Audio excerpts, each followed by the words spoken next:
Est-ce que tu connais ce petit marque-page qui te permet de poser des questions au texte que tu es en train de lire?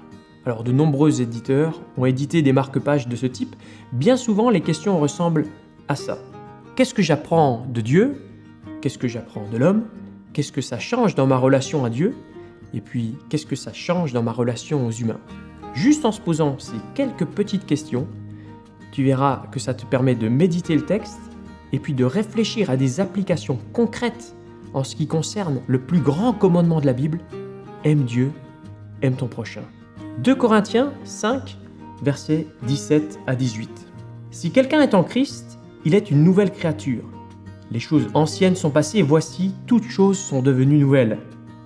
Et tout cela vient de Dieu, qui nous a réconciliés avec lui par Christ et qui nous a donné le service de la réconciliation. Qu'est-ce que j'apprends de Dieu? Qu'il est le grand donateur.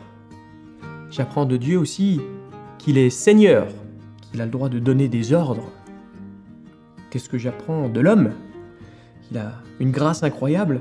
Une nouvelle vie est possible en Christ. Elle est toute différente de l'ancienne vie. Qu'est-ce que ça change dans ma relation à Dieu? Ça m'encourage à être reconnaissant parce que je peux être réconcilié avec Dieu. Ça m'encourage du coup aussi à jouir de cette réconciliation, que je suis en paix avec Dieu, par exemple, que je peux venir devant lui pour lui parler. Et puis, qu'est-ce que ça me dit de ma relation aux humains? Que j'ai un service, le service de réconciliation. Alors si tu le souhaites, tu peux télécharger ce petit marque-page sous cette vidéo et aussi poster les questions que toi tu as l'habitude de poser au texte. En tous les cas, j'espère que ce petit exercice va te permettre de grandir dans ton amour pour Dieu et pour ton prochain.